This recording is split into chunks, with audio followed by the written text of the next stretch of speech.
Bonjour et bienvenue. Aujourd'hui, on s'attaque à un monument des mathématiques, l'intégrale. Un mot qui peut parfois faire un peu peur, je sais, mais qui cache en réalité une des idées les plus belles et les plus puissantes jamais conçues. Une idée qui a littéralement changé notre façon de voir et de mesurer le monde. Tout part d'une question qui a l'air toute bête. Comment on mesure une surface qui n'est pas droite? Pour un carré, un triangle, pas de problème. On a des formules depuis l'école. Mais dès qu'une courbe entre en jeu, là ça devient un vrai casse-tête. Et ce casse-tête a duré des milliers d'années. La solution n'est pas tombée du ciel, loin de là. Comme on le voit ici, c'est une longue histoire, une sorte de course de relais intellectuelle. Ça commence avec Archimède et ses approximations géniales, ça continue avec Kepler qui imagine déjà des objets découpés en tranches fines, puis Fermat qui pose les bases, jusqu'au sprint final de Newton. C'est vraiment l'histoire d'une idée qui a mûri siècle après siècle. Bon, alors entrons dans le vif du sujet. Quel était ce problème si compliqué qui a bloqué les plus grands esprits pendant si longtemps? En fait, le souci, c'est que tous les outils de la géométrie classique, la règle, le compas, tout ça, c'est fait pour le monde des lignes droites. Dès qu'on a affaire à une courbe, ces outils ne sont plus d'aucune aide. Il fallait donc changer complètement de méthode, inventer une nouvelle façon de penser. Et la première vraie percée, le premier éclair de génie, ce n'est pas une formule compliquée, non, c'est une idée d'une simplicité et d'une intelligence folle. Si on n'arrive pas à mesurer la courbe parfaitement, alors on va essayer de s'en approcher le plus possible. Et voilà comment ça marche avec la fameuse méthode des rectangles. C'est tout simple, on prend la zone sous notre courbe et on la découpe en plein de petites tranches verticales. Chaque tranche est tellement fine qu'on peut faire comme si c'était un rectangle. Et l'aire d'un rectangle, ça on sait calculer. Ensuite, il suffit d'additionner les aires de tous ces petits rectangles pour avoir une estimation. Et maintenant, le coup de génie. Imaginez qu'on rende ces rectangles de plus en plus fins, jusqu'à ce qu'ils soient infiniment fins. Eh bien, à ce moment-là, la somme de leurs aires nous donne l'aire exacte sous la courbe. C'est ça, le cœur de l'intégrale. C'est d'ailleurs pour ça que le symbole de l'intégrale ressemble à un S tout allongé. C'est le S de somme. Donc, quand on voit ce symbole, plus de panique. Il faut juste se dire « Ah oui, c'est la somme d'une infinité de tout petits morceaux. » Tout simplement. Bon, l'idée de sommer une infinité de rectangles, c'est magnifique. Mais soyons clairs, dans la pratique, c'est impossible à faire à la main. Il manquait encore une pièce maîtresse au puzzle. Il manquait la découverte qui allait tout rendre possible et donner naissance au calcul moderne. Pour bien comprendre cette révolution, il faut savoir qu'à l'époque, il y avait deux grands problèmes mathématiques. D'un côté, la dérivation, comment trouver la pente d'une courbe à un point précis, sa vitesse de changement instantanée, et de l'autre, l'intégration, comment trouver l'aire totale accumulée sous cette courbe. Pendant des siècles, tout le monde pensait que c'était deux sujets complètement différents qui n'avaient rien à voir l'un avec l'autre.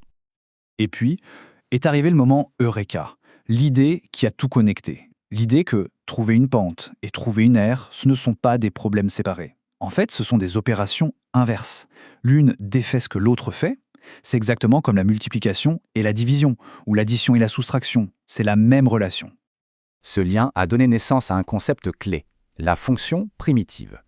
Trouver la primitive d'une fonction, c'est tout simplement remonter le temps, faire le chemin inverse de la dérivation. C'est se poser la question, quelle est la fonction d'origine qui, une fois dérivée, me donne la fonction que j'ai là, maintenant? L'analogie de la voiture est parfaite. La fonction de départ, c'est la vitesse instantanée sur le compteur. Sa primitive, c'est la distance totale parcourue sur le compteur kilométrique. Et tout ça nous amène au Graal, au théorème qui porte bien son nom, le théorème fondamental du calcul. Et ce qu'il nous dit est révolutionnaire. Il nous dit « Oubliez la somme infinie de rectangles, c'est trop compliqué. Pour trouver l'aire sous une courbe entre deux points, il suffit de trouver sa primitive et de faire une bête soustraction. C'est le raccourci ultime. On passe d'un problème infini à un calcul qui prend deux lignes. C'est juste génial. » Alors avec ce théorème incroyable entre les mains, les mathématiciens ont pu développer une véritable boîte à outils pour attaquer n'importe quelle intégrale. Ou presque. C'est un peu comme quand on apprend les tables de multiplication pour savoir diviser.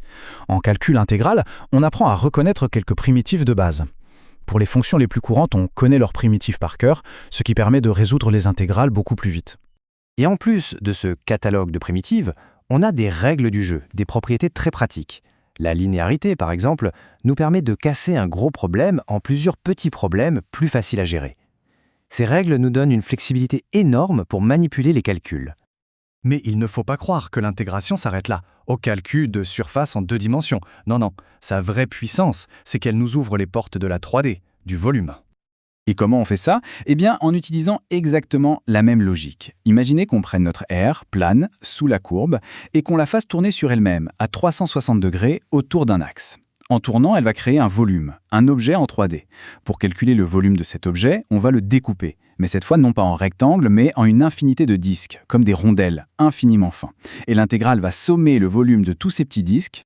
Et cette technique est redoutablement efficace. Tenez cette formule que tout le monde connaît par cœur, le volume d'une sphère, 4/3 de pi r cube. On la prend, on l'applique, mais d'où sort-elle ? Eh bien, elle n'est pas tombée du ciel, elle est le résultat direct d'un calcul d'intégrale, précisément celui où l'on somme une infinité de disques pour reconstruire la sphère. Et ça nous amène à la question finale, celle qui donne le vertige. Si on peut mesurer des aires et des volumes en additionnant des morceaux infinis, qu'est-ce qu'on peut mesurer d'autre avec cette même idée ? La réponse, c'est presque tout ce qui s'accumule.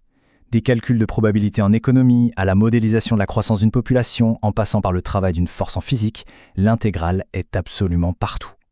La vraie question n'est donc pas ce qu'elle peut mesurer, mais plutôt, y a-t-il une seule chose qu'elle ne puisse pas ?